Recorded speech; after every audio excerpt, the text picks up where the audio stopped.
Okay, let's unpack this. Welcome back to the deep dive.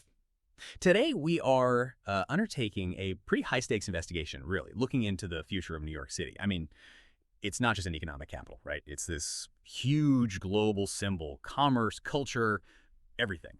And, well, the political establishment, the markets, pretty much everyone was just stunned by the last mayoral election result there. So our mission today, it's really critical. We're going to deep dive into the really surprising election of this figure, Mamdani. We need to analyze the dramatic and frankly potentially cataclysmic political and financial implications this shift holds for one of the world's most crucial cities. We're talking massive wealth exodus, ideological battles, and even the very real possibility of like structural economic collapse. Now, just so you know, we are guided entirely today by the extensive, deep exploration shared by Tenenbaum. He's been rigorously tracking this whole phenomenon, providing really detailed analysis of its roots and potential outcomes. And here's the core paradox that Tenenbaum really highlighted. It's the contradiction that makes this whole story so compelling and honestly kind of terrifying.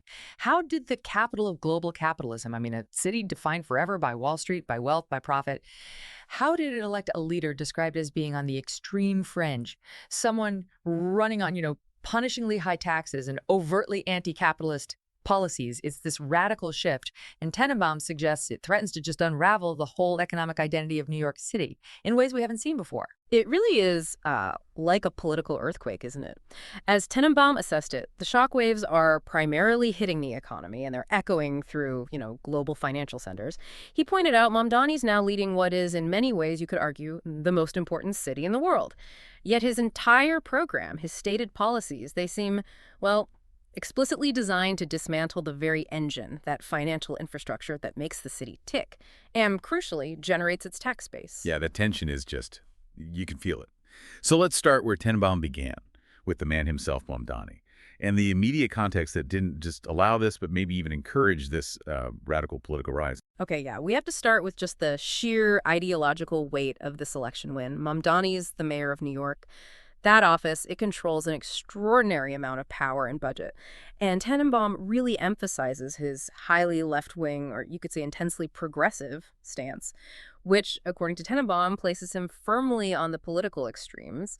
This wasn't, a gentle nudge left. Tenenbaum frames it as a hard ideological pivot that really caught mainstream observers off guard. And what makes the victory so controversial, even beyond just the economic policies, are these really charged positions Tenenbaum detailed, especially regarding international affairs and security. Exactly. The analysis from Tenenbaum zeroed in on this. He highlighted that Mamdani is characterized as, quote, eminently anti-Semitic, specifically denying the state of Israel's right to exist, and openly supporting groups like Hamas. Now, that level of overt geopolitical hostility from a major U.S. city official is just extraordinary. And in New York, right, home to the largest Jewish population outside Israel, that stance immediately takes on this massive, intense local significance.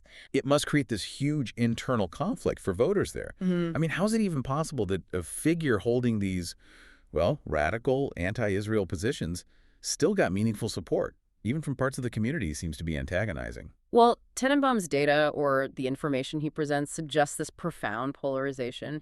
He noted that, based on the preliminary info he had, Mamdani still apparently received 20% of the Jewish vote. 20%, wow. Yeah, which suggests, that for a significant number of voters, the desire for ideological change, or maybe just the sheer intensity of their anti-Trump feelings, it perhaps transcended even these core religious and geopolitical concerns. Tenenbaum uses this to illustrate just how fractured the electorate has become, valuing that progressive label above almost everything else. And the background that Tenenbaum provided on Mamdani himself, it adds several pretty deeply charged layers to this whole political story. Mamdani is Muslim, born in Uganda, and Tenenbaum drew a very striking and potentially quite loaded historical comparison. He did, yeah. The analysis brought up Idi Amin, the former, mentally unstable and notoriously cruel Ugandan leader from the 70s. Just for context for listeners, Idi Amin was responsible for expelling thousands of people of Indian descent, often seizing their property. And his regime was central to the 1976 Entebbe hostage crisis. Right, the Israeli rescue mission? Exactly, at the airport named after him, no less. That comparison, it's just packed with historical trauma, implications of instability, expulsion. Why would Tenenbaum specifically bring up that dark reference? What's the connection he's making? Well, Tenenbaum seems to be signaling a concern, not just about Mamdani's policies, but maybe about the precedent. The precedent of populist, perhaps ethnically charged leadership emerging from that region's history. It casts this kind of dark historical shadow, suggesting potential instability, maybe authoritarian tendencies, especially given Mamdani's origin and the memory of that past regime. And Tenenbaum reinforces this idea too. He notes that Mamdani's own father is described as an extremist, someone who supported Hezbollah. So Tenenbaum's point is, this isn't some fresh-faced moderate politician. This is a figure with a highly charged, kind of extremist family political background, now taking control of a global financial center. So, given this really extreme profile Tenenbaum paints, how did this happen? It can't be just a random fluke. Tenenbaum frames it as like an ideological correction within the city itself. Precisely. Tenenbaum has long characterized New York City as, quote, very progressive, already leaning intensely left. But he specifically frames Mamdani's election as a direct political response, a response to the perceived rise of the far right nationally, symbolized most powerfully by Donald Trump winning the presidency. Ah, okay. So the city, in its sort of deep-seated opposition to Trumpism, it basically shifted its own political center of gravity even further left, choosing Mamdani as the ultimate ideological counterpunch to what's happening nationally. That seems to be the dynamic Tenenbaum identifies. But he also flagged an even more critical factor, something self-reinforcing: demographics. He explained that New York City's crushing cost of living, and maybe most importantly, its high taxes, have driven significant population loss over the last decade or so. Right. You hear about people leaving New York all the time. Exactly. And who's leaving? According to Tenenbaum, the wealthy, the highly mobile, and often the politically moderate. And so who's left behind? Well, the remaining population is, on average, poorer, often more reliant on government services, and consequently more ideologically left-wing. So this shrinking, but also more ideologically concentrated population, that directly contributed to Mamdani's wide majority win, in Tenenbaum's view. The city is basically suffering from severe political polarization combined with a kind of economic self-cannibalization. How so? As the wealthy leave because of taxes, the remaining voters elect leaders who promise to tax the rich even harder, which just accelerates the exodus and further concentrates that left-wing base. It sounds like an economic doom loop. It really does. Although Tenenbaum was careful to add some historical perspective. He reminded us that NYC wasn't always this overwhelmingly liberal stronghold. Historically, Republicans have held the mayor's office, most notably Rudy Giuliani. He briefly mentioned Lind, too. Right. Giuliani's tenure is often cited for that turnaround on crime. Exactly. But the sheer magnitude and the ideological extremity of Mamdani's win, stemming from this intense reaction to national politics and these underlying demographic shifts, that's what makes this election potentially so destabilizing, according to Tenenbaum. And that destabilization leads us right to the financial reality the city's facing. This is where that core paradox really hits the ledger book, doesn't it? Absolutely. Here's where it gets really interesting. So the root cause of New York's vulnerability, Tenenbaum explains it with just brutal clarity. It's the tax structure, a system that basically makes it financially illogical for the world's highest earners to actually stay within the city limits. Yeah, the complexity of the U.S. tax system is what makes New York's burden so uniquely crushing for the wealthy. Tenenbaum detailed these three interlocking layers that high earners face. It creates one of the highest effective tax rates really anywhere in the world. First, you've got the federal tax. For top earners, that generally hovers around, say, 35%. That's the national baseline, a big chunk right there.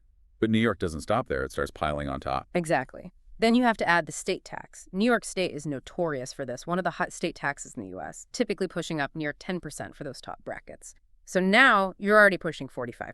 Okay. And then comes the real kicker, the layer unique to the city itself, the city tax, another 10% on earnings, just for the privilege of living and working in New York City. Right. So if you just naively stack those up, you hit 55%. But even accounting for various deductions, offsets, the complexities of the U.S. system, Tenenbaum emphasized the combined rate ends up being approximately 45% to 47% on total earnings. He called this, flat out, a brutal amount for any individual, any corporation to bear. And we really have to stress the context here, like Tenenbaum did. This is in a country where income declaration is pretty comprehensive. It's common. This isn't some theoretical tax you might avoid. You actually pay this huge amount. And the inevitable consequence, right? When you tax a globally mobile elite at nearly 50%, capital flight, these firms, they have an escape hatch. And Tenenbaum says they're using it. They are fleeing in droves, apparently, to states like Florida or Texas, which crucially, have no state income tax at all. The math is just impossible to ignore there. In those zero income tax states, the high earner pays only the federal rate, instantly saving 10% on the state level, another 10% on the city level. That's a 20% immediate jump in net income just by changing your driver's license, essentially. It becomes a no-brainer for a mobile millionaire or billionaire. And Tenenbaum provided some stark, real-world evidence of this capital flight. He cited this recent, almost shocking example, a piece of land with just a ruined house on it in Palm Beach, Florida. Yeah. Sold for $135 million. Wow, for a ruined house. For the land, essentially. But it shows the massive influx of wealth, of liquidity into these tax haven states. Tenenbaum noted the shift dramatically accelerated during the pandemic, too. New York's restrictions were severe, while states like Florida stayed largely open. That pushed a lot of people out.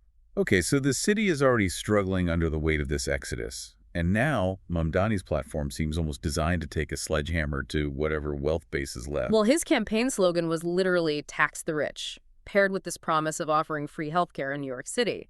Tenenbaum's assessment of the proposed financial program was unsparing. He explicitly compared it to a Venezuelan plan, or a Chavez model, referencing, the socialist economic policies implemented in Venezuela that led to just widespread economic collapse. That's a huge claim, a Venezuelan plan for New York. What specific proposals did Tenenbaum identify that would even warrant that kind of comparison to failed socialist states? Well, beyond just the general idea of hiking taxes on the wealthy, Tenenbaum focused on these really radical interventions in the property and housing market. Mamdani apparently intends to indefinitely freeze or heavily control rents. Now, when you implement controls that create what Tenenbaum termed irrisible numbers, meaning returns that are just economically nonsensical for property owners, you fundamentally destroy the incentive to invest, or even just maintain property.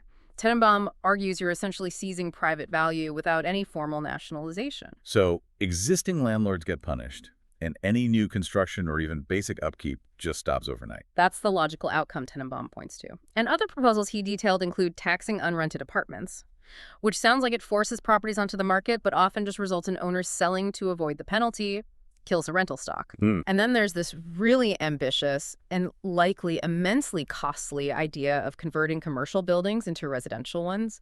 Tenenbaum points out this is a logistical nightmare. Massive zoning changes, structural retrofits. It would require billions in public money or maybe mandated private spending. Yeah. The net result of all these policies, as Tenenbaum suggests, is you just deter any future capital investment in the city's most foundational asset, its real estate. And this isn't just about apartment buildings, right?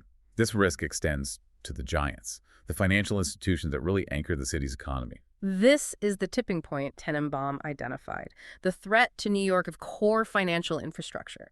He shared information suggesting that major banks are already engaged in serious high-level discussions about transferring their headquarters, not just, back offices, the entire command structure, moving them from NYC to places like Dallas, Texas. Wow.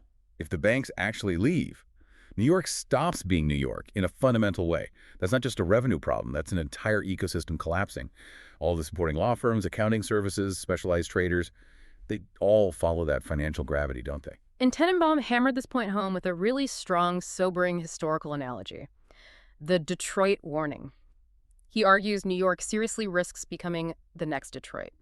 We tend to forget Detroit was once synonymous with American wealth, the home of the auto giants. GM, Ford, Chrysler, it was a global beacon of industry, prosperity. But that prosperity obviously wasn't permanent. No.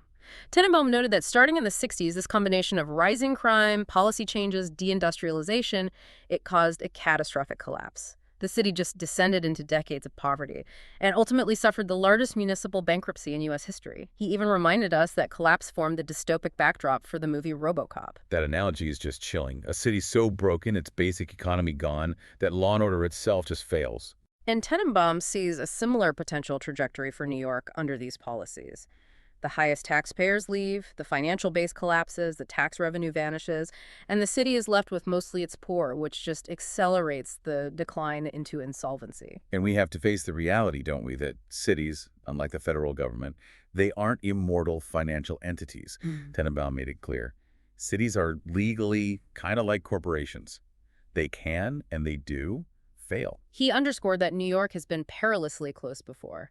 Tenenbaum recalled the depth of the crisis back in the 1970s when the city was genuinely on the verge of bankruptcy. He cited that famous defiant headline from the New York Post when the city was begging for federal aid and got denied. Was that under Carter? I think I remember hearing about that. Yes, exactly. The feds basically told the city to fend for itself, which led to that unforgettable headline, Ford to city, drop dead. Actually, it was Ford, not Carter initially denying the bailout. Ah, right, drop dead. Yeah, that was a moment of real fiscal terror for the city.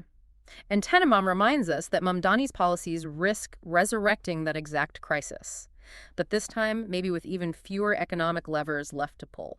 And this financial instability, it isn't some distant threat, is it? It's happening right now. Yeah. Particularly in commercial real estate, which Mamdani's proposed conversions would only seem to aggravate. That's right. Tenenbaum cited some crucial market data here. The value of real estate investment trusts, REITs, which hold vast amounts of commercial property in New York City, primarily office buildings, retail spaces. Their value has already fallen by a staggering 60%. 60% drop. That signals a foundational economic crisis already underway. Why is commercial real estate suffering so badly right now, even before Mamdani implements his most radical ideas? Well, Tenenbaum's analysis points mainly to the fallout from the pandemic. That drove this massive shift towards remote work, right? When millions of white-collar workers no longer need to commute to those skyscrapers in Midtown or Wall Street 5 days a week, the value of that commercial space just plummets. Combine that drop in demand with rising interest rates, which makes refinancing those big properties really difficult. Yeah. And you've got severe strain. All right. So Mamdani's policies, like forced conversions or tax hikes, Tenenbaum argues they're just applying more pressure to a structure that's already crumbling. This existing financial strain is what his policies could easily push past the breaking point, into systemic failure. So, okay, we have economic collapse looming, driven by policies that seem designed to accelerate capital flight. But the other side of that equation, and a critical factor in that Detroit analogy, is security, public safety. Who chooses to stay or go is often decided by whether they actually feel safe walking down the street. Yeah, for anyone only familiar with the sort of manicured, maybe sanitized New York of the last 20 years, Tenenbaum provided a really necessary historical reminder. The city was once incredibly unsafe. He recalled being there himself back in 1969, detailing zones of just genuine danger. Absolutely. Tenenbaum recounted that areas like Harlem and the Bowery, that lower Manhattan area historically known for its drunks and derelicts, which actually gave rise to that bizarre paper bag over the bottle law. Right, I've heard of that. Those areas were extremely dangerous back then, according to Tenenbaum. The subways were crime-ridden. He stressed that just going out at night was a genuine risk. And that paper bag law itself, it's such a strange cultural marker, isn't it? It reflects a society so overwhelmed by public intoxication and disorder that the government basically just tried to hide the problem rather than solve it. That level of just visible lawlessness, it speaks volumes about a breakdown in civil order. But Tenenbaum did credit a specific turnaround, didn't he? Yes. He credited Rudy Giuliani with completely turning the city around. And in what he deemed an astonishingly short period, just 2 years, Giuliani's administration implemented broken windows policing, aggressive crime reduction strategies, and, according to Tenenbaum, transformed NYC into one of the safest major cities in the U.S., and that initiated the wave of gentrification that made key areas viable again for middle and upper classes. But the current instability, mirroring that economic decay we talked about, is deeply worrying now. It is. Tenenbaum pointed out that today, New York is already battling sharply rising crime rates, placing it right in line with other large progressive cities like Chicago, San Francisco, LA. He specifically cited the widespread, almost brazen looting of big stores that became common during and after the pandemic, showing, a real collapse of respect for retail property and maybe law enforcement itself. And Mamdani's approach to law enforcement seems to directly challenge the very force responsible for maintaining order, setting the stage for a potentially dramatic conflict. That's the core tension here, as Tenenbaum sees it. Mamdani is explicitly anti-police and intends to cut funding for the NYPD. This is a direct confrontation with a very powerful, very organized body. How does the NYPD itself view this? And what's the practical risk of defunding or this anti-police stance? Tenenbaum highlighted the strong political split here. The police force, he says, is largely conservative, predominantly right-leaning, overwhelmingly pro-Trump. They strongly dislike Mamdani. That's clear from Tenenbaum's account. The risk isn't just about the budget cuts, though. It's about morale. It's about action. Tenenbaum posits that the police might engage in passive resistance, or what some call depolicing. Basically, withdrawing proactive efforts to maintain order, culling back. So if the police just stop engaging with minor crimes or reduce their visible presence, crime naturally increases. Drastically, even. Exactly. Tenenbaum suggests this allows urban disorder to spiral very quickly. He even speculated this could lead to assaults happening in areas previously considered totally sacrosanct, like right near the UN building. Imagine that image lawlessness near the UN. That would absolutely guarantee the remaining middle and upper classes flee. The financial sector, Tenenbaum stresses, will simply not tolerate pervasive disorder. Tenenbaum also detailed Mamdani's base of support, tying it directly back to that ideological stance we discussed. Yeah, he noted Mamdani has the backing of groups like Black Lives Matter, BLM, and other left-wing organizations that have, in many recent instances, according to Tenenbaum, adopted openly anti-Semitic positions, particularly regarding Israel. This base aligns pretty seamlessly with Mamdani's broader political ideology as Tenenbaum describes it. Which brings us right back to that volatile issue, the Jewish community, international diplomacy. Mamdani isn't just expressing opinions, is he?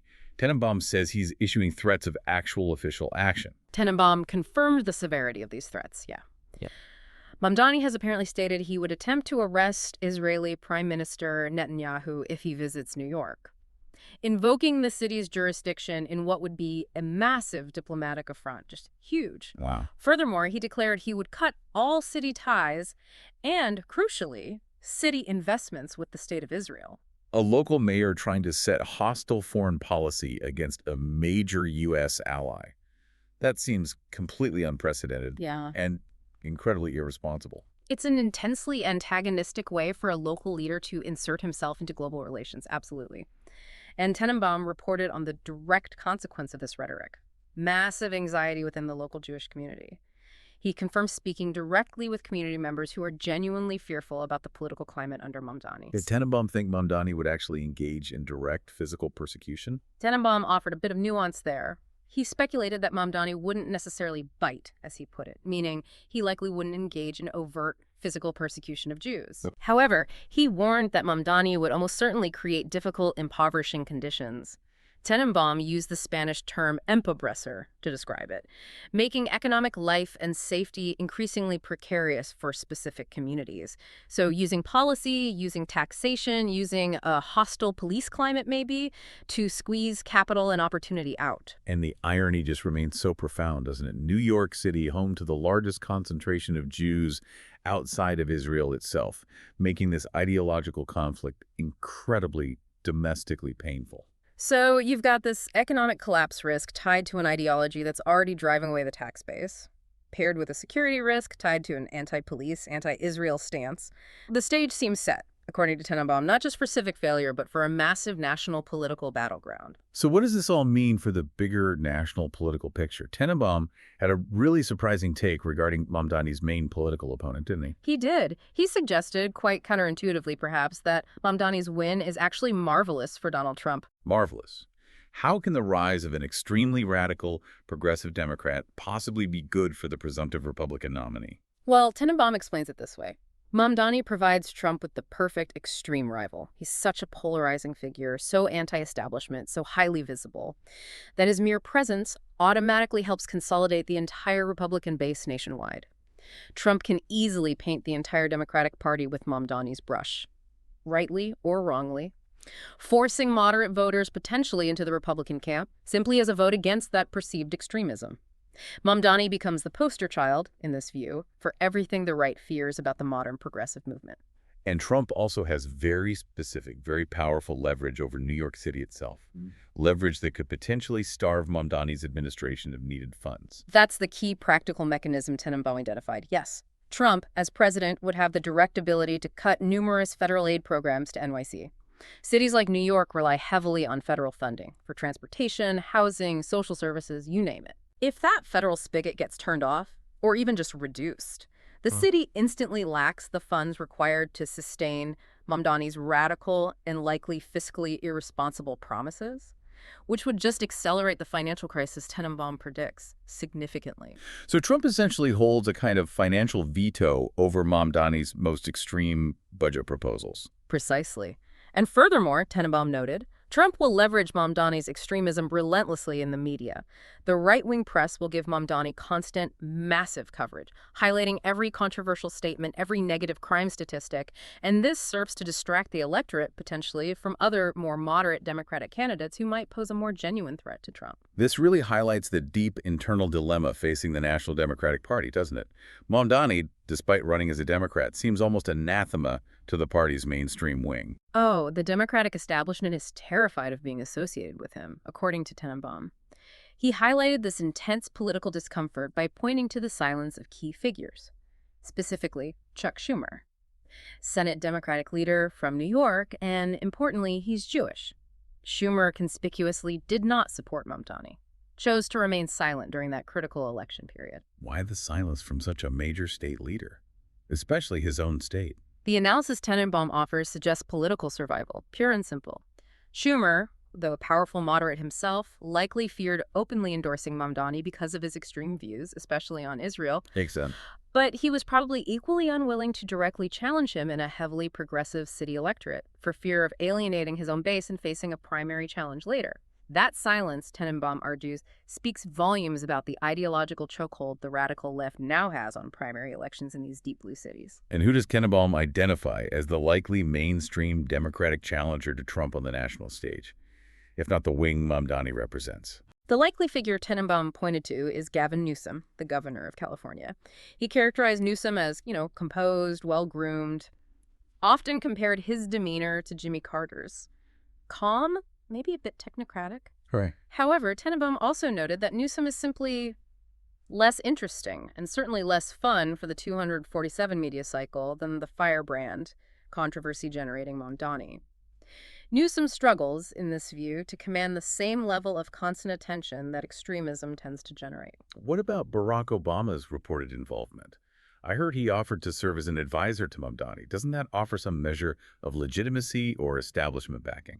Tenenbaum dismissed that notion pretty forcefully, actually. He described Obama, perhaps a bit harshly, as lazy, suggested he doesn't like to work in the messy trenches of actual local politics anymore. He pointed to Obama's previous, arguably ineffective support for candidates like Kamala Harris as evidence that his political Midas touch might not be what it once was. According to Tenenbaum's take, Obama's involvement here is likely more about maintaining his high-profile elder statesman image, rather than engaging in actual political heavy lifting or offering genuinely effective governance advice to someone like Mamdani. Okay, so we have this massive political and financial storm brewing in New York. What structural mechanisms actually exist to prevent Mayor Mamdani from just implementing his most radical policies and completely tanking the city's economy within his first year? Are there checks? Yes, Tenenbaum offered some crucial checks and balances here. The mayor of NYC holds immense power, yes, but he cannot act totally unilaterally. The NYC City Council is the first major check. Tenenbaum believes the council likely does not have a majority aligned with Mamdani's most extreme anti-capitalist views.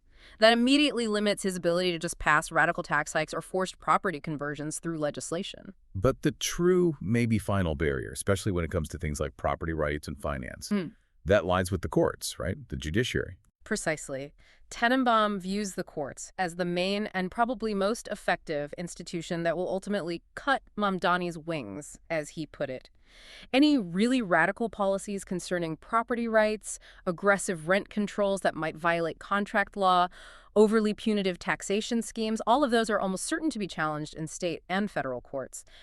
And the judiciary, being generally less politically flexible day-to-day than the city council, is expected by Tenenbaum to restrict his most dangerous economic proposals. However, Mamdani's tenure will still unfold against this backdrop of New York City's really deep history of political corruption, which Tenenbaum also noted. A very deep history, yes. Tenenbaum specifically cited the old infamous symbol of NYC corruption, Tammany, which is, of course, Tenenbaum's way of referencing Tammany Hall, which became synonymous with the city's corrupt political machine, dominated the Democratic Party for over a century, involved graft, patronage, systematic theft of public funds, the whole 9 yards. That's such a crucial historical context, especially for non-U.S. listeners who might not immediately grasp it.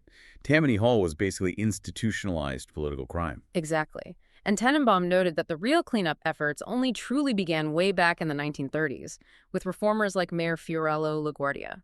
Now, while Mamdani himself may not be personally corrupt in that old-school way, Tenenbaum speculated that any radical administration, especially one promising massive spending and state intervention, will inevitably be scrutinized through the lens of the city's historical problems with corruption. Any misstep, any hint of scandal will immediately be amplified because of this deep-seated history of political mismanagement and graft. So we have a radical leader, an unstable economy, powerful political opposition from multiple angles, and these structural constraints like the council and courts. Let's look now at Tenenbaum's final assessment and how this whole New York story connects to the even broader, more complicated global context. Okay. Tenenbaum concluded his really detailed discussion of Mamdani by giving him this powerful and frankly profoundly unsettling label. He called the new mayor an arma de destrucción masiva, a weapon of mass destruction for the city of New York. Wow, that's a severe and absolute condemnation. What specific outcome does Tenenbaum predict that warrants such a, frankly, terrifying label? The prediction really hinges entirely on that acceleration of capital flight we talked about and the collapse of the city's financial identity. Tenenbaum foresees a great exodus from New York, especially if those large banks actually follow through on their discussions to move headquarters. And if crime increases as much as feared due to the anti-police stance, it's the loss of that central financial infrastructure, the massive, probably irreplaceable tax base it provides, that makes Mamdani a potential weapon of mass destruction to the civic health, the solvency of the metropolis, in Tenenbaum's view. Now, Tenenbaum didn't just stop with New York, did he? He broadened the lens quite a bit, connecting the New York story to major global events happening concurrently around the early November timeframe of his analysis. How do these global shifts connect back to the financial turmoil potentially brewing in NYC? Well, they connect by showing a world that's operating under deep financial and geopolitical friction. Everywhere, really. First, in Ukraine, Tenenbaum noted the specific strategic significance of the potential loss of this city, Pribast, to Russia. Now, Pribast itself is small, maybe 60,000 people. But its capture would be a key operational win for Russia, offering strategic access to larger Ukrainian cities and potentially justifying President Putin's continued hardline in the war. This just illustrates that military and political instability continues to dictate economic certainty across crucial European trade zones. Uncertainty ripples outwards. Second, there's the continuous sparring between the world's two biggest economies. Yes. Tenenbaum noted the ongoing verbal conflicts between the U.S. and China over critical high-tech sectors, semiconductors, shipping lanes, Taiwan's status. These tensions are constant, they're ongoing, and they set the stage for future global economic and diplomatic friction. When the U.S. and China are fighting over supply chains, global financial activity, which New York absolutely depends on, becomes highly volatile. Third, the challenging world of international trade deals. Right. He detailed the status of the Mercosur-EU deal, the South American bloc, and the European Union. This agreement was being discussed intensely at the CELAC meeting, a meeting the U.S. was notably absent from, Tenenbaum pointed out. But he was highly pessimistic about its actual chances for ratification, and he provided the crucial detail why. The legislative hurdle is just staggering. For the deal to actually pass, 43 different parliaments in Europe, including national and regional bodies, must approve it. 43. 43, that sounds like an almost impossible number of potential veto points. That was Tenenbaum's assessment. He predicted the deal would probably be signed with great fanfare, lots of celebration about a diplomatic win, and then just stall indefinitely, never making it through that incredibly complex, multi-layered European ratification process. This reflects a broader global trend, he suggests. Political idealism often crashes when it hits local legislative reality. And finally, he highlighted some smaller but still significant flare-ups of instability across Europe and Latin America. Yeah, he pointed to issues like Hungary versus the EU, where Hungary apparently gave asylum to 2 corrupt former Polish ministers, which Tenenbaum called an almost unprecedented political insult between EU member states. And domestically, in the Americas, there was the diplomatic break between Peru and Mexico, over Mexico giving asylum to a former aide of the deposed Peruvian President Castillo. These events, while maybe seeming small, show a fragile, highly polarized international landscape where diplomatic norms are easily fractured. And all of that just increases uncertainty for global capital flows. But all of these geopolitical shifts, which seem so immense on their own, Tenenbaum suggested they might pale in comparison to the single long-term uncertainty he identified, the ultimate joker in the deck, as he called it, that could render all this political drama almost irrelevant. That's right, artificial intelligence, AI. Tenenbaum raised the long-term impact of AI as the greatest unknown factor in all these dynamics, potentially reshaping the very economic foundation that figures like Mamdani are trying to either tax more heavily or, inadvertently perhaps, destroy. How does AI specifically factor into this analysis of urban economies like New York? What's the connection Tenenbaum makes? Well, New York is defined by its financial services sector, right? And its related professional services. Tenenbaum noted that AI is expected to replace many high-value, white-collar jobs, precisely the kinds of jobs that pay the highest taxes in NYC. Bankers, legal experts, public employees involved in complex data analysis. This radical technological shift adds layers of almost existential uncertainty to the political landscape. And Tenenbaum cited concrete evidence that this disruption isn't just theoretical, it's starting. At the time of his analysis, October unemployment numbers were already triple what they were the previous year in certain key sectors, and he attributed that directly to early AI disruption displacing workers. So wait, on top of Mamdani potentially implementing socialist policies that might chase away human capital, the entire source of that high-value wealth human labor in finance and related fields is simultaneously being digitized and possibly replaced by technology, making his whole tax the rich strategy maybe a futile race against an entirely new economic reality anyway. Exactly. That's the profound uncertainty Tenenbaum introduces at the end.